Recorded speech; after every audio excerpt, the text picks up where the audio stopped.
Truth is a risky proposition.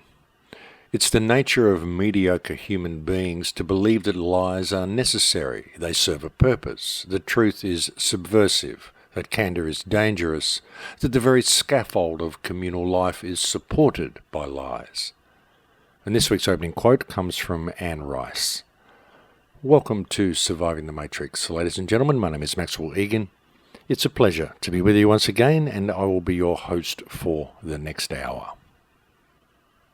All the world is a stage, ladies and gentlemen, it really is. And when you look at our political and social systems, what you find is that these systems are supported by a scaffold of lies. And even when trying to find a way out of the dilemma we find ourselves in, many people seem to believe that it needs to be carefully managed via a scaffold of lies as well, or that's the way it seems anyway. And what I'm referring to here is the recent bombing campaign we've seen restarted against the sovereign nation of Syria by Trump and his cohorts in the United Kingdom. The lies these politicians have both told to go and start bombing that country. And do pay close attention to these bombing campaigns, folks, because if the United States and British government really wanted to take out Assad and stop him from murdering his own people like we're being told he is doing, they would surely go and bomb Assad's palace and bomb the government buildings and take the government out of action. But they don't do that. They go and bomb civilian areas the way they always do. And make no mistake about it, folks, what we are seeing in Syria is not a war to repel any gas attack or to protect the people. What the war in Syria is a war for Greater Israel. It's always been a war for Greater Israel. That's why they're bombing all of the civilian infrastructure and destroying all the most ancient regions of Syria, such as Aleppo, because they are destroying any trace of ancient Muslim infrastructure to pave the way for Greater Israel. The entire war is based on a lie, not the less of which this latest incursion is based on a lie. But not just that, not just the lies that these people have told in order to prop up their fake war, but also the way the response to this attack has been received by people, and most especially the response by many elements we've seen within the independent media, many of who believe Trump is playing some sort of 12D chess now. It's gone beyond 4D chess, folks. It's now something like 10D or 12D chess. And they seem to be almost falling over themselves to concoct these elaborate plans as to why Trump is doing this to benefit everybody and to justify his actions. And it's quite amazing. I mean, here is Trump bombing another country, and everyone is seeking to justify his actions, saying it's all part of a secret agenda, a secret war he's waging against the deep state. So I guess that means Theresa May is one of the good guys as well, and she must be bombing Syria in order to attack these deep state assets. And I guess the Prime Minister of France must also be secretly operating to wipe out the deep state in the US. And here we have Trump following the same agenda that's always been followed by all presidents and doing exactly the same thing that all previous presidents have done. But according to the independent media, because it's Trump, it's all part of this secret plan that he's got going on, and that this is all some big move to bring the troops home. But of course it has to be done that way because the masses can't know what's going on, because it's all super secret operations against the deep state and all this stuff we're hearing coming forth from QAnon. Again, it's the same concept that in order to gain freedom, that freedom needs to be supported via a scaffold of lies. Inasmuch as the governments need to pretend they're going to bomb Syria for the sake of bombing Syria when really they're attacking deep state assets, and the Syrian government knows and has moved all these people out and all sorts of stuff. All this rubbish that I'm hearing from elements within the independent media who really don't know because they're not there in Syria themselves, and they're getting their information from QAnon. And we're all being told that this is a very delicate operation to remove the deep state apparatus from Syria, and that we can all expect it to be home and hosed and everybody in the clear and the troops to be brought home by around about November the 11th. That's what we're hearing from many of these sources, folks. So it's all good. We've got this. Just sit back. Don't do anything until November 11th and spend the next 7 months doing absolutely nothing to combat the smart system, doing absolutely nothing to regain freedom, doing absolutely nothing to factor in the reality that the world is run by criminals and that your government is in fact a criminal enterprise through and through, right to its core, doing nothing to address the rollout of the smart meters around you, doing nothing to address the rollout of the 5G active denial system that's been put in place in your communities, doing nothing but watching the show, believing that Trump's got your back and that all this bombing in Syria is designed to bring the troops home so that we can take out the deep state, and don't worry about the smart grid and the cashless society. Don't worry about the Chinese One Belt, One Road system. We got this. Great message coming from QAnon, and it's quite amazing to see how much of the independent media is just lapping it up, hook, line and sinker, and grabbing the popcorn and sitting back and waiting to be saved.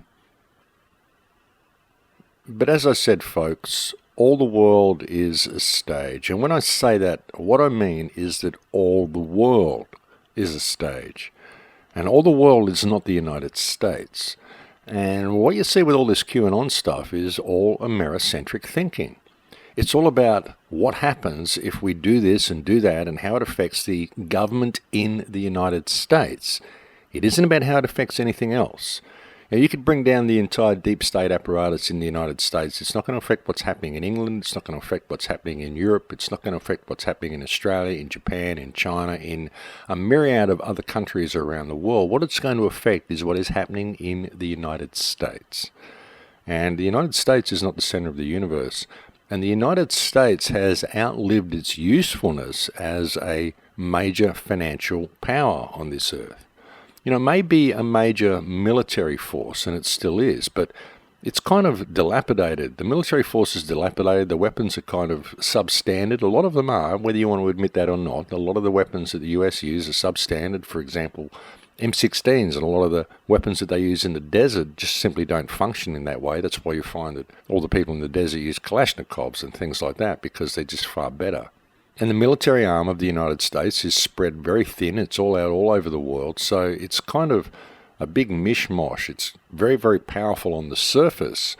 But under a real threat, the United States would find it very difficult to defend its own shores, were it not for the fact that the citizens are armed. That's the major thing it's got going for it. But when you look at the United States as a major military force, it really does have quite some standing, but as a financial power, it no longer has any real standing at all because it's so much in debt. And you've got to understand how the world works. The world is run by finance. The world is run by the economic interests.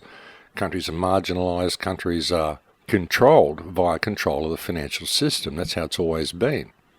And whether people want to admit it or not, America's days as a major controlling financial interest are virtually over, and they're going to be gone very soon. And so in the grand scheme of things, it doesn't really matter what happens to the US government. And all this QAnon stuff is all focused at the US government as if it matters what happens there. And it doesn't. So much of the independent media are focused on this, thinking this is going to change things, and it's not. You know, bring down the deep state. Well, what's that going to do? Because the deep state couldn't exist if the state wasn't there to cloak it. And deep state will always exist as long as the state is there to cloak it. That's the way it works. You know, the deep state isn't the problem. The problem is the state itself, because the state will always create the deep state by default, simply by its existence. And how people can just continue to swallow the lies of the state is just beyond me. It really is. I mean, when Trump's there yelling and screaming, saying, how dare Assad terrorize his own people and we need to go in and bomb them to stop them being terrorized. I mean, how can people swallow this?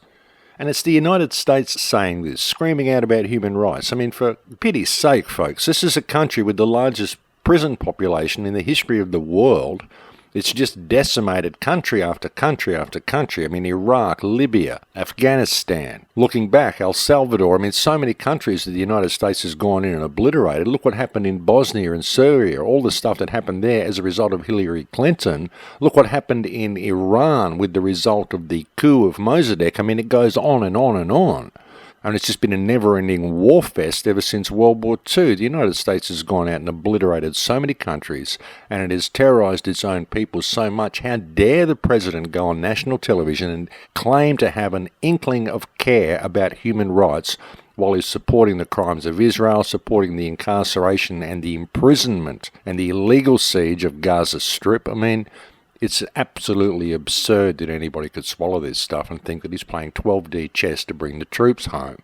He's not. He's following the same agenda that all presidents have followed, and there's this entire theatre of conflict happening to distract people from what's going on the ground right beneath their feet right now, what's going on in all countries that are participating in this charade. The same thing's going on in all the countries, and that's the smart grid, the cashless grid, the Internet of Things, and the social crediting system that will soon follow it, that we are now seeing being perfected in China, that will soon be rolled out around the world once China comes online with the One Belt, One Road system. And all this is happening because people are just failing to pay attention. They're buying into the theatrics of the whole thing, and they're just not looking at what's happening around them. And they're failing to realise the power that they each have. Because, ultimately, folks, this whole battle comes down to a personal battle. It comes down to people doing the inner work. And this is stuff I've talked about so many times. I mean, I did years of shows talking about people doing the inner work, how important it is to love yourself and to appreciate yourself to the point that you can appreciate others around you. Because you can. Once you really see the value of yourself and the power that you have, you do learn to appreciate your community around you, and you do want to help the people around you. And then life begins to work for you once you do that. And if we can apply all these spiritual understandings to the society we live in, we can change things very easily. All we have to do is apply human values to our thinking, human values to our everyday actions, and we can change the world, because the government gets away with what it's doing and all these theatrics and all the stuff that happens because we just fail to apply these human values to them. Even looking back and waiting to be saved, it's all very well watching the whole theatrics of QAnon and thinking all this deep state stuff's going on, but what are you doing in your everyday life to improve things there? I mean, just sitting back and watching the theatre, but then you go back and interact with the real world outside, and how are you treating the people around you? Are you appreciating them the way you would want to be appreciated? Do you appreciate yourself enough to really see these people for what they are? And realise that they're all in this little inner battle as well. They're all scared. They're all wondering what's going on. They may appear to be calm on the surface, but many of them have got all this stuff going on inside their heads. They don't really know what's happening. They're scared of their surroundings. They're scared of not having a future. They're scared of being able to make ends meet. There's always that little drip of fear going on in the back of everybody's mind. Fear of paying the bills. This whole constant state of scarcity that we're kept in because of this system. Everyone's too scared to think outside the box. Everyone's too scared to really stand up against their government because they're scared of what may happen to them. Because they don't have the support of the community around them were they to do so. That's the problem. Because we don't appreciate ourselves enough to appreciate them. And so they don't appreciate themselves enough to appreciate us. And that's the way it works. It's a vicious cycle, divide and conquer. That's what this whole system has done. This whole system is based on fear-based mind control, all of it. And it's got to the extent that we are now fearful of our neighbours. We're fearful of the people around us simply because they think differently to us, or they look differently to us, or they dress differently to us, listen to different music, or vote for a different political party, or barrack for a different football team, watch a different TV show. It's ridiculous. And the whole thing is divide and conquer. That is the greatest tool that's ever been used against us, and it's all because we do not know ourselves. Because everything about this society prevents us from ever finding ourselves. The whole education system is designed to do that.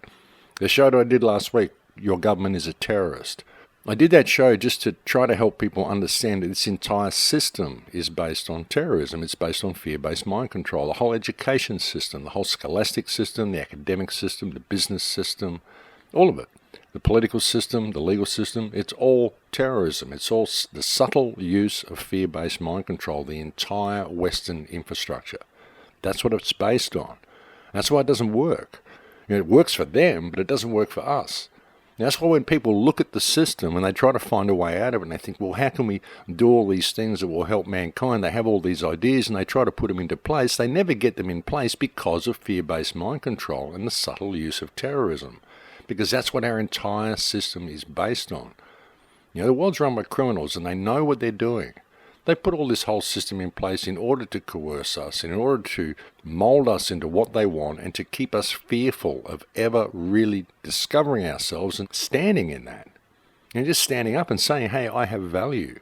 They just don't want people to think that. No, you don't have value. You're just a little pleb. Your government has value. Do what you're told. We'll make you safe. We'll keep you safe because the world's a dangerous place out there and you just couldn't survive without us. And all these governments collude together to put that same fear into their population. Then they all work together to manufacture the odd war here and there to make it look like they actually really do mean what they're saying and we actually do need these people. But you wouldn't have any wars at all if it wasn't for government. You wouldn't have any wars at all if it wasn't for the state. You wouldn't have all these dead people everywhere and all this suffering and all this stuff that we see were it not for government. And whatever excuse they're using, you don't go and bomb a country to play 12D chess to bring the troops home. It doesn't matter. You're dropping bombs on someone. You're dropping bombs on another country. And you don't have to create this web of lies to bring the truth out. This is stuff I've heard from people for years. Oh, they're preparing to tell us the truth. They've already booked the airtime to tell us the truth. Disclosure's coming. This is coming and that's coming. And they just have to prepare the public in the right way to prepare the ground. You don't have to prepare anything, folks. You don't have to prepare people to tell the truth. You just tell the truth.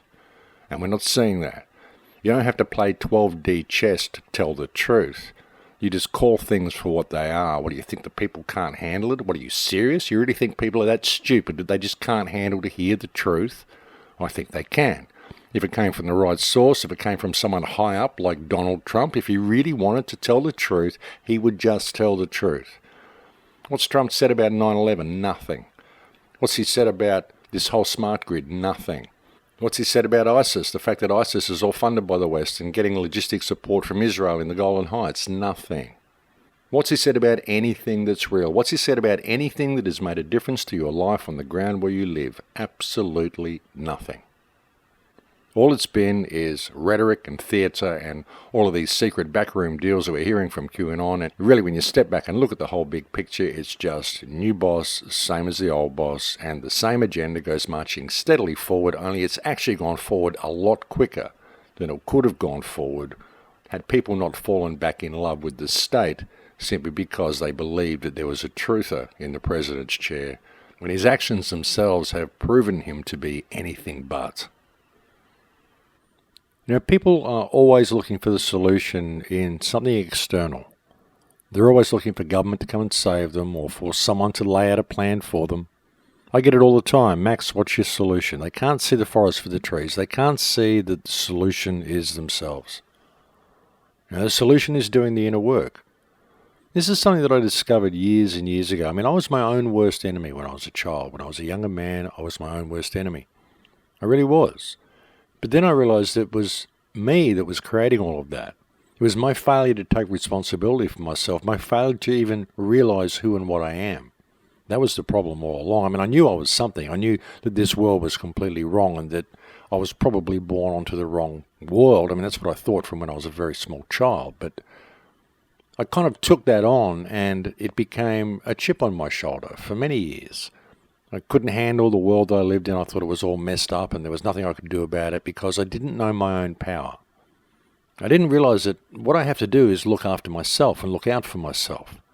I should have realized it much earlier because obviously no one had really looked out for me or looked after me up to that point. But then I started to realize that it was all about me. It was all about what I did with the experience I was having. And people would come at you with airs of authority or airs of this or airs of that and pretend they knew what they were doing, and I just wouldn't ever wear it. I used to question them all the time. Why they thought they could do that better than anybody else, why they believed they have authority over people. And it didn't go down too well with a lot of people, but it caused me to stand my ground. Anything I saw anybody doing, I used to think, well, how hard can it be? They're doing it, so obviously it can be done, so it can't be that hard to do. So I'd put my mind to it, and usually I'd be able to do it. And I found that I became pretty good at anything I tried to do. Some people used to say to me when I was younger, it's ridiculous, Max, you have more talent in your little finger than most people have in their whole bodies, and yet you can't get your life together. And it's because I couldn't function in the system.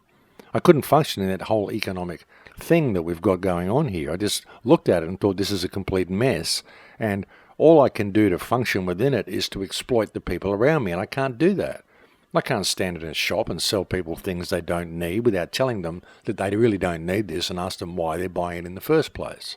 I can't create something, some little trinket or some gimmick that people might want and make money out of it. I can't even write a book and sell it to people because I think information should be free and I should be able to give that book away to people. I can't do the things that you're required to do to survive in this economic system. And people used to say to me, how can you have so much talent and not be able to get by in this world? Why aren't you a millionaire? And it's because I may have intelligence, but I just can't manage the exploitation part of it. I just can't do commerce. My mind doesn't work that way. I just can't see how things have an economic value attached to them. I just can't see it. I don't know how to attach an economic value to things that I create. My mind simply doesn't work that way. I just can't view my friends as something to profit from. I can't view people as a commodity that I need to survive in life. I've just never been able to do that. I've never been able to adopt that mindset. And I think that it is that mindset that causes all the problems. I mean, even last week when I said that if we're going to have any sort of social system at all that requires that we use electricity, that requires that we be on the grid, then that electricity should be supplied for free. Someone commented on one of my videos and said, oh my God, that's socialism. And I thought, well, why is it socialism? It seems to be common sense to me. They're saying, well, no, if it's supplied by government for free, then someone must be exploited for that to be happening. Well, no, you could be paying these people a wage to run the electricity work the way they are now. You could be paying them a better wage than they are now. I mean, the government is spending 100,000 times more that on war every year that we don't need to have. You could funnel some of these resources into managing basic infrastructure for our societies, and things would be a lot better. I think if you had free electricity and free medicals and all this sort of stuff, things would be a lot better. People wouldn't need to be in this state of scarcity they're always in, and that's not socialism, that's just common sense. I mean, if we're going to have these social systems where the government forces you to be on the electrical grid, then the government should cover the cost of that grid. Of course they should. That should be their responsibility, same as medicals and keeping their population healthy should be their first responsibility. All of this stuff should be the first responsibility of people who are employed to manage infrastructure, because that's what we employ them to do. That's all we need government for. We don't need it for all this other stuff. We could manage our own police force. It would be better off if we did. We wouldn't have these violent thugs of black Kevlar that we've got now, that are just there to protect government and enforce government legislation and make sure you abide by the government rules. They're not there to make sure society is kept safe and out of harm and to provide a remedy when that harm is caused. They're there to make sure you walk between the lines and do what you're told. And that's not what we originally created a police force for. You could have all of this stuff in place without government. We don't need these people at all. And if we have any form of government in place at all, then it needs to be those who are responsible for managing infrastructure in the way we require it to be managed to have a strong, vibrant, healthy society, a progressive society that's moving forward, that's helping the people be all that they can be, helping the people within that society reach the fullest of their creative potential so we can create something spectacular on this earth, which we could very easily do if we had any form of responsible management, but we don't. We have a criminal class who manufactures wars to make us believe we're under threat all the time, uses subtle forms of terrorism to keep us under control, and locks down our society and removes our rights at every opportunity under the guise of keeping us safe from the other guys. It's a scam. It's such an absolute scam, and we could change things so quickly, folks, if we rediscovered ourselves. That's been the message all along. And however many hundreds of ways I've tried to say it, it really has been the message right since day one. And it does get a little frustrating. I mean, it does. After doing the shows for so many years and seeing how easily we could change things, it does get a little frustrating that people can't see it. And even when they do see it, they tend to say, oh, gee, I get it. I see my personal power. I get it all now, but what are we going to do? And then they are back in square one again. They just leapfrogged over themselves and landed back where they started. They just don't really seem to get it at all. Well, I guess some people do, but it does get a little frustrating, folks, because if people were to participate simply in being themselves and applying themselves to the world around them, the world would change very quickly. But even in saying that, I mean, you say that to people and they say, well, what do you mean? I don't get it. And I know what you mean. It's kind of an esoteric statement to make, but I really don't know how else to say it. I've said it so many ways on so many shows, and it's knowing who and what you are, and knowing that this world is just people, and that all people have equal value. I mean, that's the thing with the English language. We're so limited in our ability to be able to convey any spiritual or real self-empowerment understandings to people because we're limited by our language, simply because the words to convey the understandings that I feel inside simply don't exist in English. And so we're very much constrained, even attempting to present the information to people, which is why I stick to very simple language on the shows. I try not to over-intellectualize anything. And keep it so it's all around the kitchen table talk, because I think that helps for people to be able to understand things if you can keep it simple. But again, even in doing so, we're limited by the lack of words we have in our vocabulary to explain the concepts that I'm feeling inside. It's the way they did with 1984 when they removed all the words from the language that pertain to anything such as rebellion. Now, they've done that with English as well. They've removed lots of words from our language so that we don't have any words to convey the concepts we wish to express. And we know certain things inside that we simply don't know how to voice because the words to voice them simply don't exist in our language because they've been purposefully removed. A good example of that, as I said last week again, is the word that I often use, cacistocracy, which is defined as governance by the worst elements of society who govern exclusively in their own interests to the permanent detriment of all other classes, which is what we have, and that is a word that was removed from the dictionary about 100 years ago. Another word that goes along with that was also removed is the word blabbergoggy. And blabbergoggy is an interesting word because a blabbergoggy is defined as an evil environment. And basically, it's an environment where you're forced to do what you're told, a blabbergoggy. And that's what we have. We have a cacistocracy that has created a blabbergoggy, and no one knows it because there are not words in the language to convey these real understandings for people, because these words have been deliberately removed from our vocabulary. And you've got to wonder how many other words have been removed, how many words that do convey these spiritual concepts and convey the essence of true freedom have been removed from our vocabulary, so we simply don't know how to convey these concepts to people, which is why we run around so lost and attempting to find the way out of this prison, not realizing that we each hold the key. And we do, folks, and it really is that simple, because each one of us holds the key to our own prison, and that key lies in the discovery, the rediscovery of who and what we are. But folks, I think we've reached break time here, so I'll leave it there for now and we'll go and have a break. Thank you for joining me on the air today. It's always a pleasure to have your company, and I'll speak to you again in a few minutes. Don't go away. And welcome back, ladies and gentlemen. So what we're living in here, more than anything, is a prison of our minds, a prison for our minds, almost like they said in The Matrix. It's people's unquestioning belief in authority, people's fear of ever thinking outside of the box or speaking their voice, letting their voice be heard.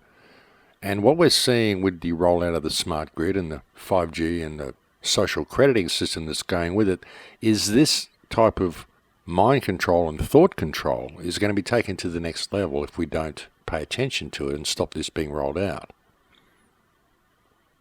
You know, it's very difficult for people to want to voice their opinions now. It's very difficult for people to even be prepared to think outside of the box because they're too scared to.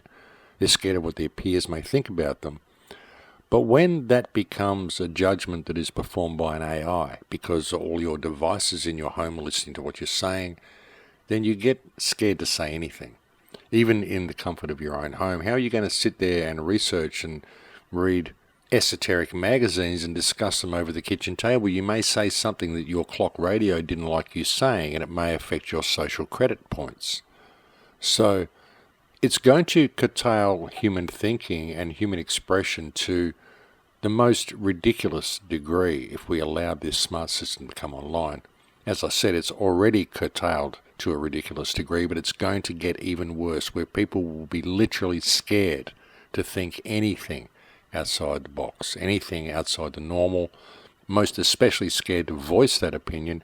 And when it gets to the point where thoughts can be monitored, which is very much where we're going, you can look at what they're doing with the gaming community. This is a lot of what the gaming community is about. It's about developing interaction between humans and machines.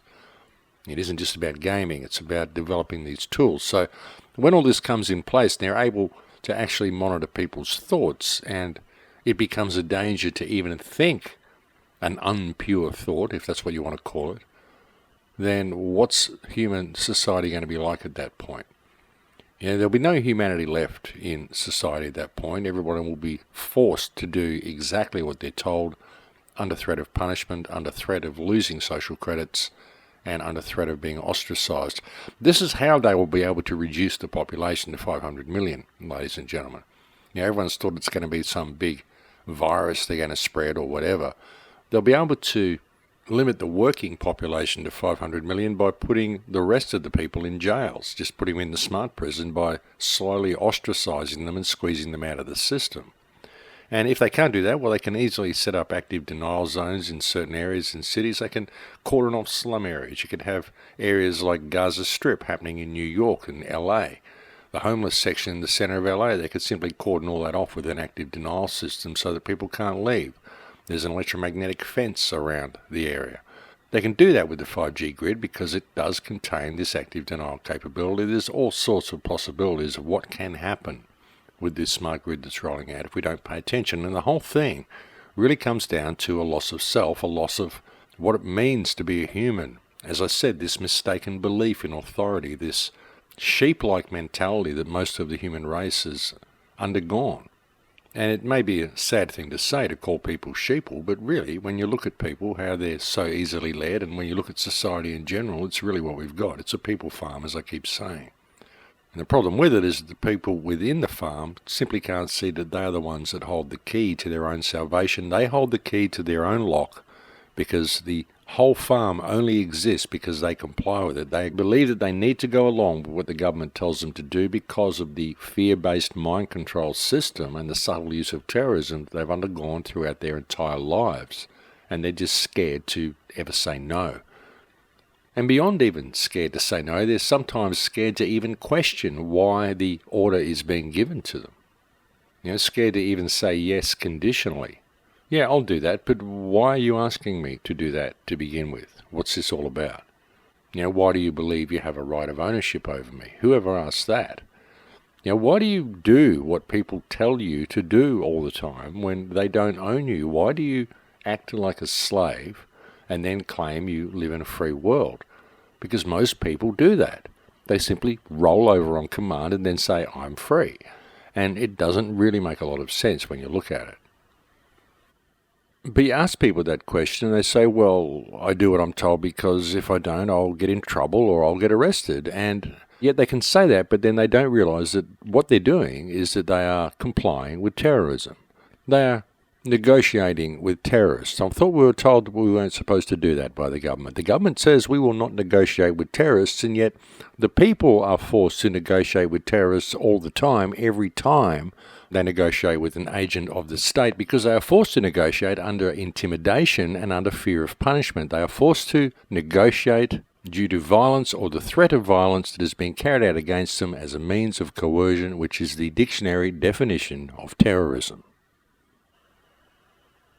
And that's why it all comes down to doing the inner work.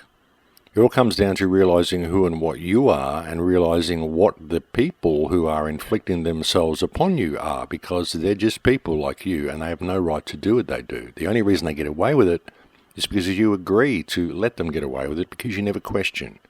And if you do question, you stand up and you get knocked on the head, so that makes you scared, so you never do, because you don't have the support of your community around you. So the most important thing anybody can do to establish freedom is to discover themselves to the point that they can respect people around them and get to know their neighbours, get to know your community, so that the greater community can stand together and call this system out for what it is.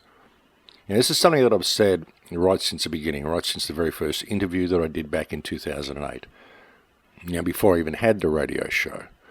This is what I've been saying the whole time. The most important thing we have is the power of community. You know, the way that we are always at each other's throats and arguing amongst each other, the way that independent media and the so-called truth movement is a mishmash of infighting, this is the biggest asset that the government uses against us, because our greatest asset is the people around us.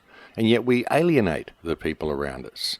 We ostracize anybody who thinks differently to us, and we spread rumors about them and all sorts of stuff that people do in the independent media. Anybody who thinks different to anybody else must be the enemy. It's ridiculous.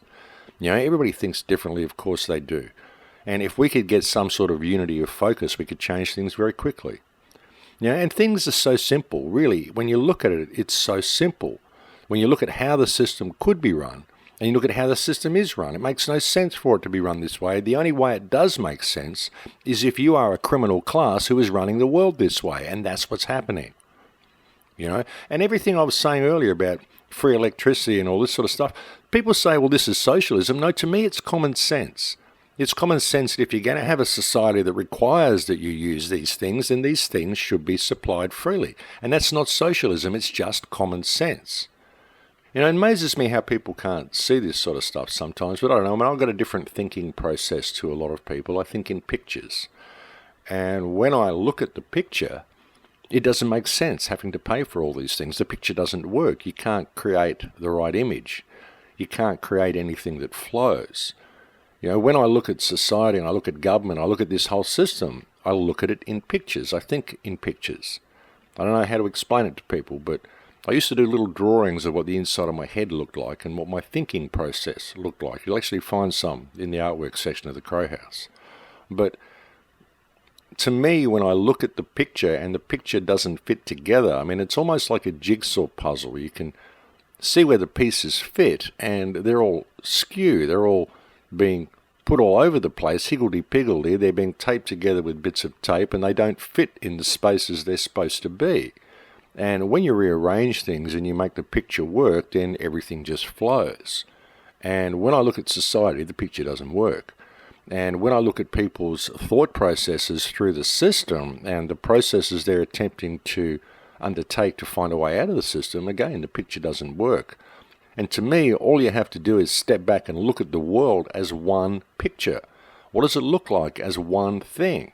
And look where the pieces should be to make the jigsaw puzzle work, and there it is, there's the answer.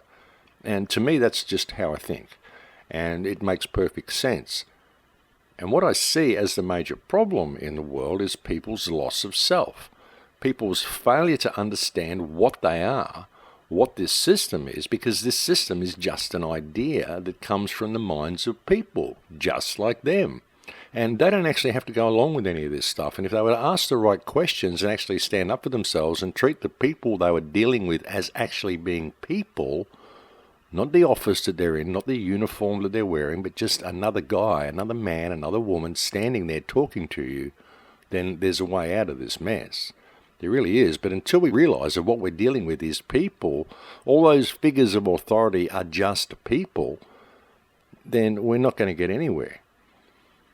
You know, and all the band-aids and all the movements and all the things that people try to find a way out of this system, if you're not factoring in the reality that your government is a criminal enterprise that is going to stop you doing anything that interferes with their hegemony, then you're not going to get anywhere. You've got to factor that into the equation. You've got to realize that you're dealing with a criminal class who wants to kill you. Your government wants to kill you. That's what they're doing, folks. That's what this whole 5G grid is about. That's what the active denial system is about. It's what the IoT is about. It's a prison. It's not there for your convenience. They're locking you down into a smart prison where they can monitor every single action that you do and discard you if you think in a way they don't like. And that is not government.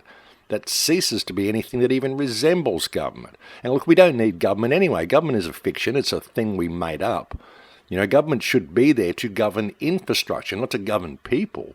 You know, if we're going to have these institutions at all, and let's face it, with a city you need some sort of management, and that's called government. But it should be just a management role. It shouldn't be anything that manages your life. It should be there to manage the garbage disposal and make sure the roads work and the traffic lights are running properly, or whatever it is that we need for cities. But ultimately we don't need these people anyway. There is no valid form of authority that exists on this earth, ladies and gentlemen. There is no one who has a right of ownership over you, and that's just the way it is. Government is a fiction. We made it up. And the people that populate the offices, the halls of government, are all in abuse of the office that they hold. All this bombing of Syria and all the stuff that they're doing. One of the people in England and one of the people in the United States simply march to the government buildings and say, we want accountability. We want you to explain. We want you to show cause. Well, you should not be held in abuse of the office that you hold, Theresa May and Donald Trump.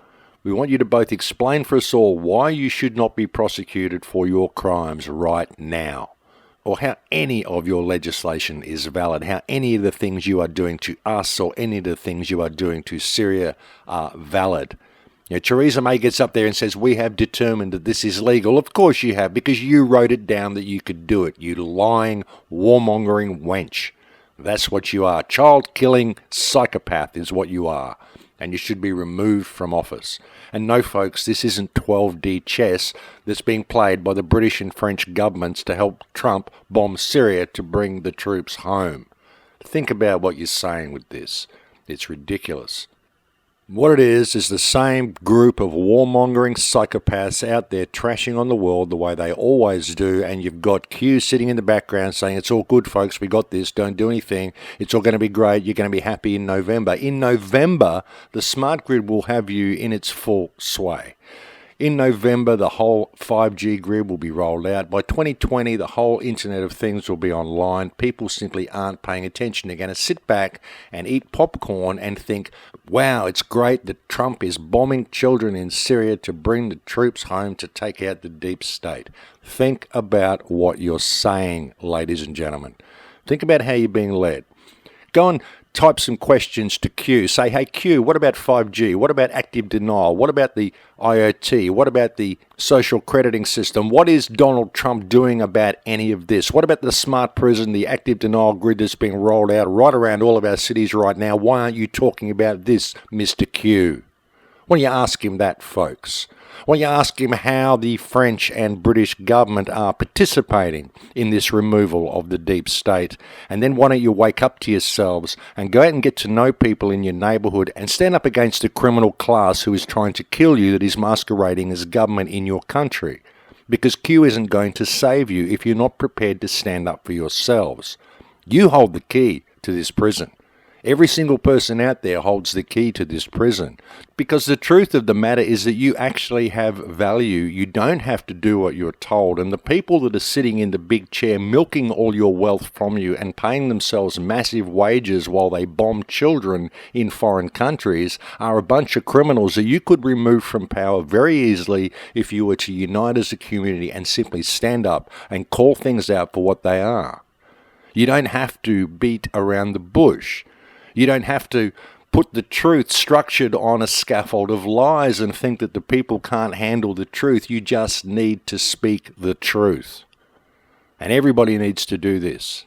Now is the time for the human race to stand up for themselves, or forget it. It's game over. If you're going to sit there and wait to be saved and wait for someone else to make the chess moves for you, then it's game over. And it always has been. This whole world is a stage, folks, but you are a participating actor on this stage. You're not just someone in the audience. You are part of history yourself, and you can change things if you decide to participate in your life. And that doesn't mean going out and getting a job and building a house and getting a car and doing all these things. It means standing up for what you are. Because even the fact that you have to go and do all this stuff and work and get all this money and save all this stuff, this is rubbish. This is a slavery system. That is what keeps you distracted from paying attention to your life and realizing what you are as a human expression of creation, what we all are, and what this system is, and what these maggots that are running this world are actually doing. And I'll call them that because they are. They're psychopathic maggots. Theresa May is a psychopathic warmongering maggot who needs to be removed from office and charged for her crimes, along with every other member of her government. And same with Donald Trump and his government as well. I don't care who they are. I don't care which politician they are.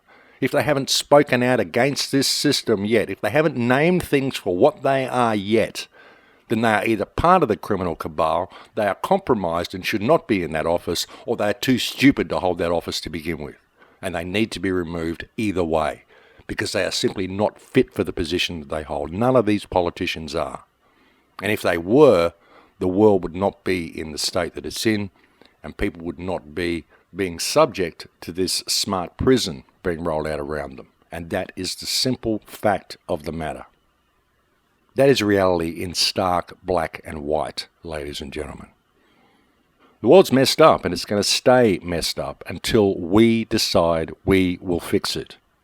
And all we have to do to fix it is to stop complying with our own slavery.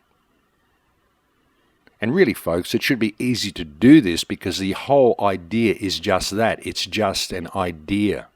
The idea that you have to do what you're told. The idea that authority is real. The idea that you can be free and be a slave at the same time. The whole concept that you can be king of your own castle, but just a little guy who can't make change.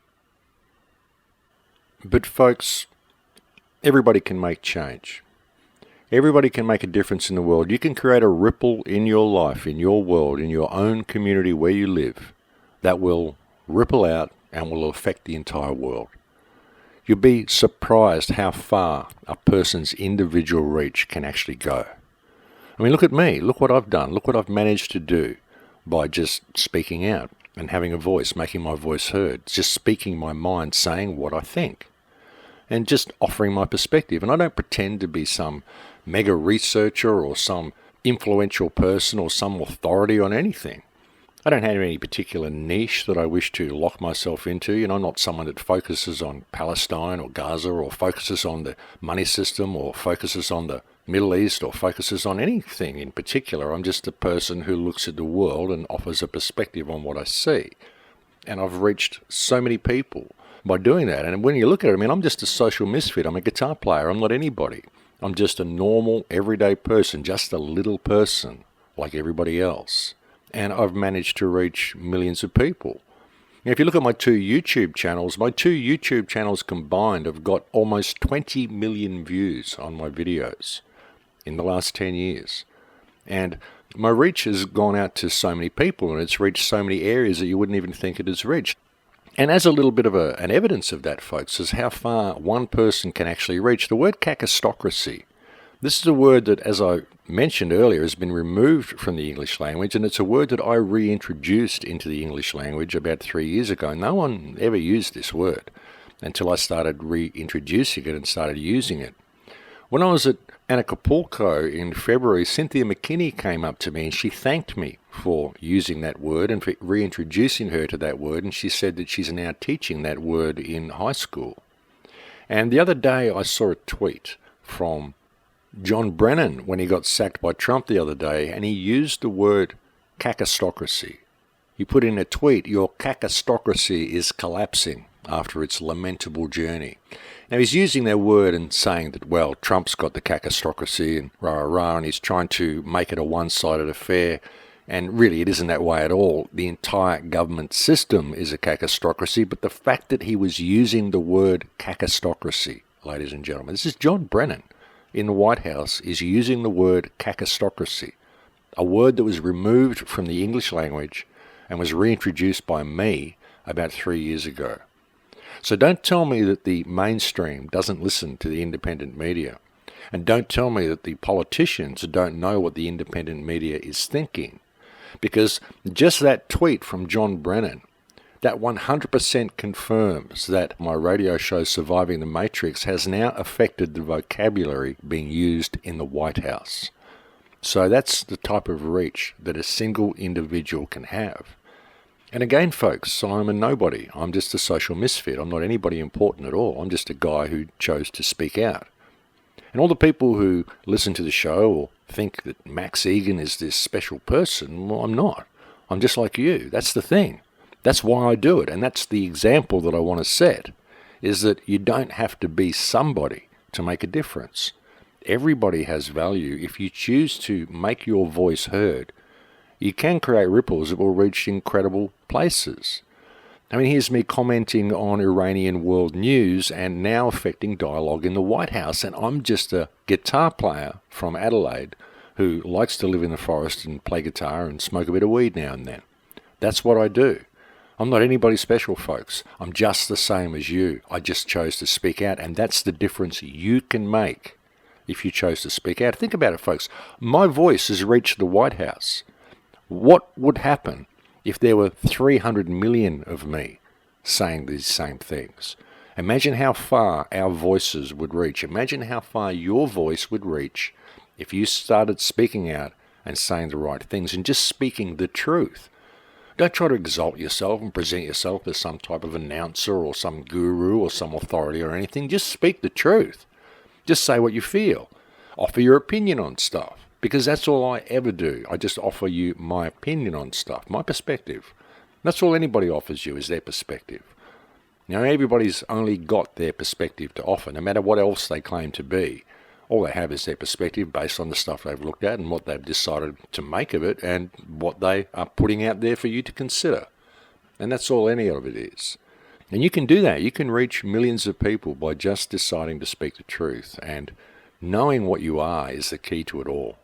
Because once you know what you are, there's no problem with speaking the truth. There's no problem with offering your opinion on things because you can see it the way it is and your opinion's as valid as anybody else's. So why not say it? And that's all I've done. And look at the reach I've had. So don't think that you can't do this. Don't think that you are just a little person, because you're not. You know, we're all just little people in that scheme of things. And in that scheme of things, I'm just a little person. And here's you listening to me, and I've reached all these other people. So that's what a little person can do. So that should be confirmation for you that there are no little people. There's just people. Well, again, folks, we have reached that time of the evening when it is the end of the show. It seems to have gone by very quickly this evening. I don't know how it was for you, but it seems to have flown by for me. And I'm sorry if I appeared a little emotional during the show tonight, but, well, that's just the way I get when I discover that the government is bombing children again. It just seems to get my blood up. But, well, I'm human too, and I am vastly tired, overtired of war. I'm very sorry that I didn't get to bring you a show last week. I was extremely exhausted last week after the travelling. I had a very, very full couple of weeks before that, kind of knuckled down and got a lot of work done. Got a lot of emails answered. I've still got a huge backlog, but I'm getting to them. I do assure you I will get to my emails. As I keep mentioning, I am speaking at AV9 in May. That will be from May 4th to May 8th. That is at Horwood House in the Midlands. Ian R. Crane's AV9. Always a good gig, folks, and I hope to see you there. I will also be speaking at a chemtrail conference in Virginia, at Virginia Beach, on May 26th. And I'll be speaking at Regeneration, which I think is on the weekend of June 1st. But you will find a banner for that on my website. We will find information about that. Thank you to all those supporters of the website and all those supporters of the show. Thank you to my Patreon supporters. Again, I could not do any of this if it wasn't for my Patreon supporters. Actually, if anyone could make a donation or anything, I really could use a substantial input of funds at the moment, folks. If anybody has any to spare and anybody feels like making a one-time contribution, it would be much appreciated. I'll just put that out there. And thank you to all the response I had from people wanting to help me out with the MP3s and put my shows up there as podcasts. All of that has been taken care of, and I really do thank the people who have put links up there. You'll find links in the Crowhouse Radio Archives to where you can download the podcasts, and you'll also find a link to the shows that are posted on SoundCloud. And again, I do thank the people that have done that for me. There's been a lot of requests as well for Spanish versions of the radio show, so I want to put that out there. If anybody feels like translating my shows into Spanish, you could open up a YouTube channel, call it the Crowhouse Espanol, and you could just download my videos and replace the audio with your own voice speaking in Spanish and get the information out to the Spanish-speaking peoples. There's been a lot of requests for this, and I simply don't speak Spanish, so I'm not able to do it. But if someone believes they have a pretty good announcer's voice out there and they would like to take that on, I will give you absolute permission to download the shows. You won't have to do anything but replace the audio, and you can just re-upload the shows with the same videos that I've used and get it out to the Spanish-speaking world. It would be a great thing. There's a huge amount of stamina in the Spanish people around the world. There really is, and They're a little bit confused about their government, a little bit confused about what's going on. I think that if they got the information in the right format, we could really motivate the Spanish world into action as well. And that's something that I just want to put out there, and hopefully someone may consider taking that on. But that is it for me, folks. I've completely run out of time.